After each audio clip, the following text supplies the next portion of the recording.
जय हिंद साथियों, आज के इस क्लास में आप सभी का बहुत बहुत स्वागत है। तो साथियों, बिहार पुलिस चालक सिपाही की नई भर्ती 2025 के लिए आप लोग यहां पर स्क्रीन पर देख सकते हैं। ये चक्षु पब्लिकेशन का एक न्यू प्रैक्टिस सेट का मार्केट में बुक आया है। तो आज के इस क्लास में हम लोग देखेंगे कि ये जो बुक है इसमें किस प्रकार से क्वेश्चन दिया हुआ है। तो साथियों, आप लोग पूरा क्लास को ध्यान से देखिएगा। तो यहाँ पर आप लोग देख सकते हैं प्रैक्टिस सेट पेपर 1 दिया हुआ है और हम लोग क्वेश्चन नंबर 1 से कवर करेंगे। तो देखिए, पहला क्वेश्चन है, हरित क्रांति से किस भारतीय प्रधानमंत्री का नाम जोड़ा जाता है? स्वर्गीय लाल बहादुर शास्त्री, स्वर्गीय इंदिरा गांधी, स्वर्गीय नरसिम्हा राव या फिर स्वर्गीय राजीव गांधी को। चलिए, आप लोग क्वेश्चन नंबर 1 के लिए आंसर कीजिए। और अगर आपको इन सेट में किसी भी क्वेश्चन का आंसर आता हो तो आप सभी को नीचे लाइव चैट में अपना अपना आंसर जरूर करना है। तो देखिए, हरित क्रांति की बात करें, यहाँ पर पूछा गया है कि किस भारतीय प्रधानमंत्री का नाम हरित क्रांति से जोड़ा जाता है? तो याद रखिएगा, लाल बहादुर शास्त्री का। यहाँ पर ए ऑप्शन आपका सही जवाब है, लाल बहादुर शास्त्री। अब हरित क्रांति की बात करें, यहाँ से क्वेश्चन बनता है कि भारत में हरित क्रांति का जनक किसे कहा जाता है? तो याद रखिएगा, स्वामीनाथन को। डॉक्टर MS स्वामीनाथन को भारत में हरित क्रांति का जनक माना जाता है। और विश्व में हरित क्रांति का जनक पूछे तो डॉक्टर नॉर्मन बोरलॉग। दोनों नाम याद रखिएगा, ठीक है। तो विश्व में हरित क्रांति का जनक पूछे नॉर्मन बोरलॉग और भारत में हरित क्रांति का जनक पूछे तो डॉक्टर MS स्वामीनाथन। तो आंसर यहाँ पर क्या हो जाएगा हमारा? A option. देखिए, दूसरा क्वेश्चन है, कृषि भारत की आत्मा है, यह कथन किसने दिया है? चलिए, क्वेश्चन नंबर 2 के लिए आप लोग आंसर बताइए। तो साथियों, कृषि भारत की आत्मा है, यह कथन किसने दिया? तो महात्मा गांधी ने। यहाँ पर डी ऑप्शन आपका सही जवाब है। और साथियों, अगर आपको बिहार पुलिस ड्राइवर की नई भर्ती के लिए बिल्कुल शुरुआत से तैयारी करना है तो साथियों, आप सभी को इस बैच को ज्वाइन कर लेना है। ऑलरेडी बहुत सारे बच्चों ने इस बैच को ले रखा है। तो साथियों, अगर आपको भी 2025 में बिहार पुलिस ड्राइवर में जाना है तो जितना जल्दी हो सके आप लोग इस बैच को ले सकते हैं। आइए थोड़ा सा शॉर्ट में आपको बता देते हैं इस बैच में आपको क्या क्या मिलेगा। तो डेली आपको क्लास मिल जाएगा और क्लास का जो PDF होगा, जैसे ही क्लास खत्म होगा उसका PDF आपको आंसर के साथ मिल जाएगा। इसमें आपको इंपॉर्टेंट सब्जेक्ट वाइज जो छोटा छोटा नोट्स होता है ये आपको मिल जाएगा और यहाँ से आपके एग्जाम में डायरेक्ट क्वेश्चन देखने को मिलेंगे, ठीक है। तीसरा आपको मिलेगा बूस्टर PDF।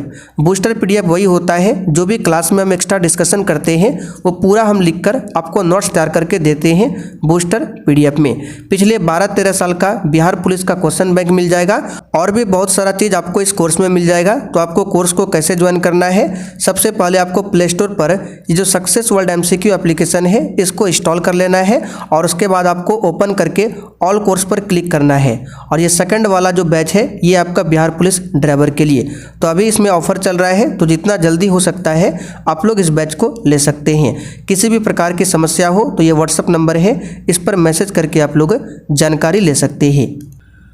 तीसरा क्वेश्चन देखिए, भारत में विदेशी विनिमय प्रबंधन अधिनियम, जिसको शॉर्ट में FEMA यानी कि FEMA, तो ये जो FEMA है ये कब लागू किया गया? अच्छा देखिए, FEMA का फुल फॉर्म क्या होता है? तो फेडरल, E का मतलब होता है इमरजेंसी, M का मतलब है मैनेजमेंट और A का मतलब क्या होता है? एजेंसी, ठीक है। तो यही पूछा जा रहा है कि भारत में जो ये FEMA है ये कब लागू किया गया? तो यहाँ पर इसका आंसर हो जाएगा 1 जून 2000 से इसे लागू किया गया। तो यहाँ पर देखिए डी ऑप्शन में दिया हुआ है 2000 ईस्वी। अगला क्वेश्चन देखिए, एक आदर्श एमीटर एवं एक आदर्श वोल्ट मीटर का प्रतिरोध क्या होता है?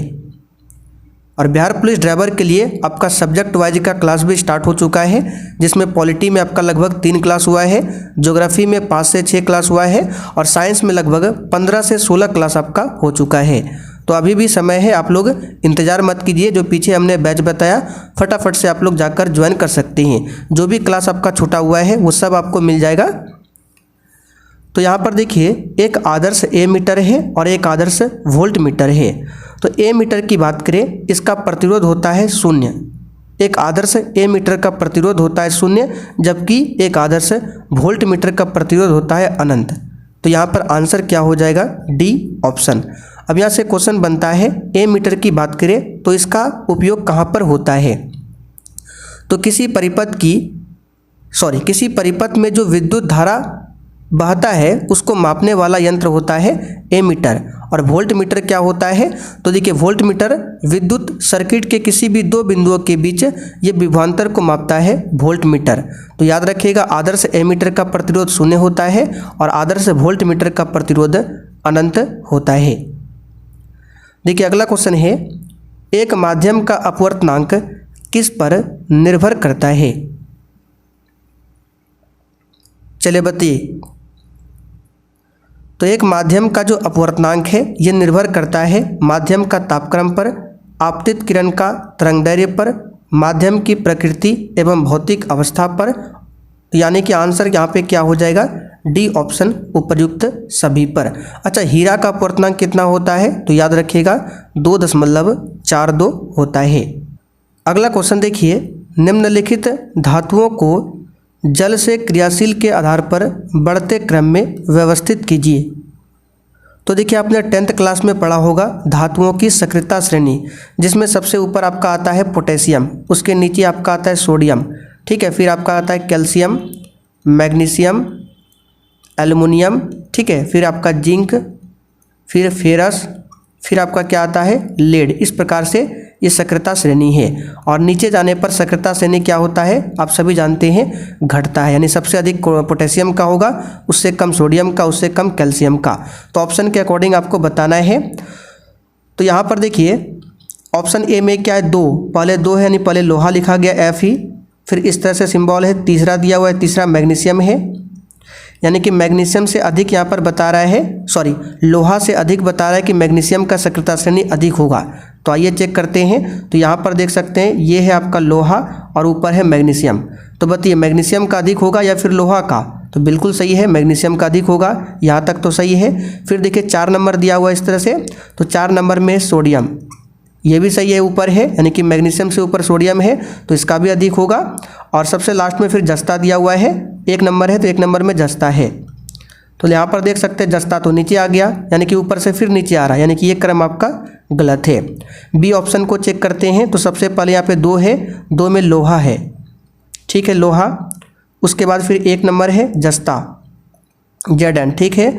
फिर यहाँ पर 3 नंबर दिया मैग्नीशियम, लिख लेते हैं सब पहले मैग्नीशियम। फिर आपका दिया है 4 नंबर सोडियम। अब चलिए मिलान करते हैं। तो यहाँ पर देख सकते हैं लोहा, यहाँ पर लोहा है आपका, फिर जिंक इसके ऊपर है, बिल्कुल सही है, मैग्नीशियम है, ये भी सही है, सोडियम, ये क्रम आपका बिल्कुल सही दिया हुआ है। चलिए आगे बढ़ते क्वेश्चन 7। सूची 1 को सूची 2 से मिलान करना है। यहाँ पर सूची 1 है, यहाँ पर सूची 2 है। तो यहाँ पर देखिए सूची 1 में क्या है? ऊष्मा एवं विद्युत का सर्वोत्तम चालक कौन सा होगा? तो बताइए ऊष्मा एवं विद्युत का सर्वोत्तम चालक कौन सा होता है? तो आप सभी जानते हैं ऊष्मा एवं विद्युत का सर्वोत्तम चालक होता है चांदी। क्या होता है? चांदी। तो ऑप्शन में देखिए चांदी है, एल्युमिनियम है, सीसा है, सोना है, लिथियम है, ठीक। अच्छा आगे देख लेते हैं। और सर्वाधिक पाई जाने वाली धातु आप सभी जानते हैं सबसे अधिक पाया था एल्युमिनियम, यानी कि बी का आपका क्या हो जाएगा? एल्युमिनियम। बी का हो जाएगा आपका 1 नंबर, बी का 1 नंबर लिख लेते हैं, बी का 1, ठीक है। सर्वाधिक आघातवर्त धातु, यानी सर्वाधिक जो आघातवर्त धातु होता है ये होता है सोना। ये क्या होता है? सोना, यानी कि सी नंबर का आपका क्या होगा? सोना। देखिए 3 नंबर में दिया है, यानी सी का हो जाएगा आपका 3। ऊष्मा का दुर्बलतम चालक, तो ऊष्मा का दुर्बलतम चालक इसमें से हो जाएगा आपका सीसा। तो यानी कि यहाँ पे डी नंबर का क्या हो जाएगा? 2, ठीक है। सबसे हल्की धातु आप सभी जानते हैं लिथियम, यानी ई नंबर का हो जाएगा 4। अब चलिए मिलान कर लेते हैं, बी का 1, सी का 3, बी का 1, सी का 3, बी का 1, सी का 3। देखते हैं किस ऑप्शन में है, बी का 1। तो बी का यहाँ पे देखना है। चलिए यहाँ पर देख सकते हैं बी का 1 है, ठीक है, बिल्कुल से ऊपर में बी है, यहाँ पे सी है, यहाँ पे डी है, यहाँ पे ई है। तो बी का देख सकते हैं 1, सी का क्या था? सी का देख सकते हैं 3, डी का 2, सी का 3, और यहाँ पे देख सकते हैं डी का दिया ऊपर में 2 और ई का 4, बिल्कुल सही है। आंसर यहाँ पे क्या हो जाएगा, सी वाला ऑप्शन। अगला क्वेश्चन, कौन से लवणों के विलयनों का युग्म अम्लीय प्रकृति का है? और देखिए इसमें हम क्वेश्चन का ज़्यादा डिस्कस नहीं कर रहे हैं। पीछे जो हमने आपको बैच बताया बिहार पुलिस चालक सिपाही के लिए, उसमें आपको सब्जेक्ट वाइज क्लास मिलेगा, वो भी फुल डिस्कशन के साथ में। तो कौन से लवणों के विलयनों का युग्म अम्लीय प्रकृति का है? तो एक तो आपका हो जाएगा CuSO4, ये अम्लीय प्रकृति का होता है, इसको कहा जाता है नीला थोथा। और दूसरा आपका है अमोनियम सल्फेट NH4SO4। तो आंसर हो जाएगा बी ऑप्शन। आगे देखिए, मानव शरीर में सबसे बड़ी ग्रंथि कौन सी है? तो इसके बारे में हमने सब्जेक्ट वाइज क्लास में साइंस में आपको पढ़ाया है पूरा डिटेल में। इसका आंसर हो जाएगा लीवर। ठीक है, ये सबसे बड़ी ग्रंथि है।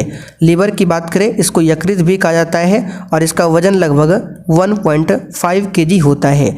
यहीं पर पित्त निकलता है, यानी यहीं से पित्त का स्रावन होता है। और पित्त कहाँ पर जाकर जमा होता है? पित्ताशय में।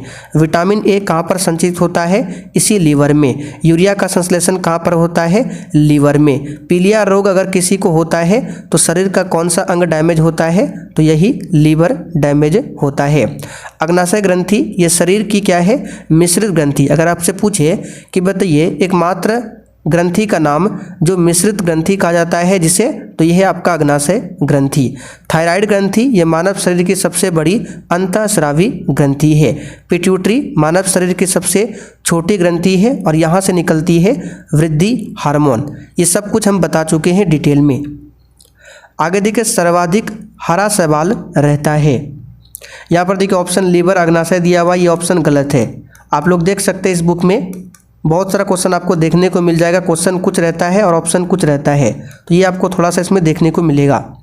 क्वेश्चन 11, निम्नलिखित में से कौन सही है? सही बताना कौन कौन है। राष्ट्रपति एक निर्वाचन मंडल द्वारा निर्वाचित होता है, बिल्कुल सही है। निर्वाचक मंडल में संसद के निर्वाचित यानी लोकसभा और राज्यसभा के निर्वाचित सदस्य होते हैं, बिल्कुल सही है। निर्वाचक मंडल में राज्य विधानमंडल के निर्वाचित सदस्य होते हैं, गलत है। विधानमंडल में आपका हो जाएगा विधानसभा और विधान परिषद दोनों। ठीक है, ये तो आपका होगा नहीं। राष्ट्रपति 5 वर्ष के लिए निर्वाचित होता है। आपातकाल में राष्ट्रपति का कार्यकाल बढ़ाया जा सकता है, ये गलत है। राष्ट्रपति 5 वर्ष के लिए निर्वाचित होता है, ये भी सही है। एक व्यक्ति जो भारत का प्राकृतिक नागरिक है राष्ट्रपति का चुनाव लड़ सकता है, ये भी कंडीशन गलत है। आंसर होगा 1, 2, 4, डी ऑप्शन में दिया हुआ है। ठीक है, और जब पॉलिटी क्लास आपका कराएंगे तो ये सब क्वेश्चन हम फुल डिस्कशन के साथ वहाँ पर आपको बताएंगे। निम्नलिखित में से कौन सही है? तो आइए सभी ऑप्शन को देखते हैं। उच्च न्यायालय के न्यायाधीश की नियुक्ति राष्ट्रपति द्वारा की जाती है, ये बिल्कुल सही है। यहाँ पे देखिए उच्च न्यायालय है यानी कि हाई कोर्ट, और भारत में टोटल 25 हाई कोर्ट है। राष्ट्रपति भारत के मुख्य न्यायाधीश से परामर्श लेकर उच्च न्यायालय के न्यायाधीश की नियुक्ति करते, ये भी कंडीशन सही है। राष्ट्रपति राज्य के राज्यपाल से भी परामर्श करते, ये भी कंडीशन सही है। राष्ट्रपति उच्च न्यायालय के मुख्य न्यायाधीश से भी परामर्श करते, ये सब कंडीशन यहाँ पर सही है। तो यहाँ पर डी ऑप्शन आपका सही जवाब है, ध्यान रखिएगा। अगला क्वेश्चन, भारत का एक नागरिक विधानसभा का चुनाव लड़ना चाहता है किंतु वह विकृत चित्त का है, इसकी घोषणा कौन करेगा? देखिए विधानसभा की बात करें, जिस प्रकार लोकसभा का सदस्य बनने के लिए मिनिमम 25 वर्ष होना चाहिए, उसी प्रकार विधानसभा का सदस्य बनने के लिए भी आपका उम्र मिनिमम 25 वर्ष होना चाहिए। तो ये आपका घोषणा कौन करता है? तो ये करता है मुख्य चिकित्सा या फिर स्वास्थ्य अधिकारी। यहाँ पर डी ऑप्शन आपका सही जवाब है। अगला क्वेश्चन, एक विधेयक विधानसभा द्वारा पारित कर दिया गया और विधान परिषद में भेजा गया, इसी बीच विधानसभा विघटित हो गई, तो अब क्या होगा ये बताना है। चलिए यहाँ पर फिलहाल आंसर बता देते हैं। पॉलिटी क्लास में ये सब क्वेश्चन पूरा डिटेल में हम आपको पढ़ाएंगे। इसका आंसर फिलहाल याद रखिएगा, विधेयक व्ययगत हो जाएगा। आगे देखिए, भारत में किस कैलेंडर को मान्यता दी गई है? इसका आंसर है इसका आंसर हो जाएगा बी ऑप्शन, ग्रेगोरियन कैलेंडर को। भारत के किस अनुच्छेद में अल्पसंख्यकों के हितों का संरक्षण का प्रावधान है? ये तो नॉर्मल सा क्वेश्चन है, आर्टिकल नंबर 29। अगला क्वेश्चन, राज्यसभा के उपसभापति को पदच्युत करने के विषय में क्या सही नहीं है। देखिए, राज्यसभा का जो उपसभापति है वो अपना पद 3 कारणों से ही त्याग कर सकता है। ठीक है, पहला कारण है यदि राज्यसभा में उसकी सदस्यता समाप्त हो जाए। दूसरा कारण है यदि वह सभापति को अपना लिखित इस्तीफा दे। अच्छा, राज्यसभा का सभापति कौन होता है? तो भारत का उपराष्ट्रपति, ये तो आप सब जानते हैं। तीसरा कंडीशन क्या है? यदि राज्यसभा के सभी सदस्यों के बहुमत द्वारा उसको हटाने का प्रस्ताव पास हो जाए तो इस तरह का कोई भी प्रस्ताव 14 दिन के पूर्व नोटिस के बाद ही दिया जा सकता है। ठीक है, तो यहाँ पर देखिए, प्रस्ताव संसद के किसी भी सदन में प्रारंभ किया जा सकता है। ये बिल्कुल आपका क्या है? गलत है। बोल रहा कौन सही नहीं है? तो ये आपका सही नहीं है। प्रस्ताव 14 दिन की पूर्व सूचना पर शुरू किया जा सकता है। ये बिल्कुल सही है। प्रस्ताव पुनर्स्थापित करने के लिए सदन 1/4 सदस्यों के हस्ताक्षर आवश्यक है। ये भी कंडीशन गलत है। तो यानी 1 और 3, तो देख सकते हैं सी ऑप्शन में ही केवल 1, 3 दिया हुआ है, बाकी 4 नंबर भी आपका सही है। प्रस्ताव सदन के तत्कालीन सदस्यों के बहुमत से पारित होना चाहिए, ये सब कंडीशन सही है। आपका आंसर होगा 1, 3, 5, ये गलत है। निम्नलिखित में से किस वैदिक ग्रंथ में पुंसवन से लेकर मृतक दाह के सामाजिक रीति रिवाज एवं संस्कार वर्णित किए गए हैं? बोलिए किस वैदिक ग्रंथ में होगा? इसका आंसर है गृह सूत्र में। अगला क्वेश्चन, दक्कन के निम्नलिखित में से किस रियासत से चांद बीबी संबंधित थी? तो ये हो जाएगा अहमदनगर। निम्नलिखित में से किस क्षेत्र में मुगलों ने भारतीय संस्कृति को सर्वाधिक योगदान दिया है? तो ये हो जाएगा स्थापत्य। महात्मा गांधी द्वारा प्रवर्तित निम्नलिखित में से किस आंदोलन में सरदार पटेल ने अग्रणी भूमिका निभाई थी? तो इसके बारे में भी कई बार बता चुके हैं। बारदोली सत्याग्रह होगा जो कि 1928 में हुआ था। राजधानी स्थानांतरण के अवसर पर दिल्ली में उस समय इनमें से किस वायसराय पर बम फेंका गया था? तो भारत की राजधानी पहले कोलकाता थी, तो 1911 में कोलकाता से राजधानी हटाकर दिल्ली लाने का घोषणा किया गया था और 1912 में लाया गया था। तो उस समय भारत का वायसराय कौन था? तो इसका आंसर हो जाएगा लॉर्ड हार्डिंग द्वितीय। 1929 में इनमें से किसने भूदान आंदोलन प्रारंभ किया? तो यहाँ पर देख सकते हैं इसका भी ऑप्शन गलत है। भूदान आंदोलन को प्रारंभ किया था विनोबा भावे ने। तो इस प्रकार से आपको इस बुक में देखने को मिल सकता है टाइपिंग एरर। भारत की स्वतंत्रता के पश्चात इनमें से किसने भूदान आंदोलन प्रारंभ किया था? ये सही क्वेश्चन है। इसका आंसर हो जाएगा आचार्य विनोबा भावे। मानव भूगोल का जनक कौन है? तो इसका आंसर हो जाएगा मानव भूगोल का जनक है फ्रेडरिक रेट्रजेल। ठीक है, फ्रेडरिक रेट्रजेल। तो चलिए आज के लिए इतना ही रहने देते हैं। तो यहाँ पर देख सकते हैं इस बुक में क्वेश्चन तो सही है, लेकिन किसी किसी क्वेश्चन में ऑप्शन गलत होता है, तो किसी में और आपका क्या है तो ऑप्शन ही सही से नहीं लिखा हुआ है। तो इस प्रकार से एरर आपको इस बुक में देखने को मिल सकता है। बाकी आप तैयारी करना चाहते हैं तो जो हमने आपको बैच बताया ये बिहार पुलिस सिपाही के लिए, तो जितना जल्दी हो सकता है आप लोग ले सकते हैं।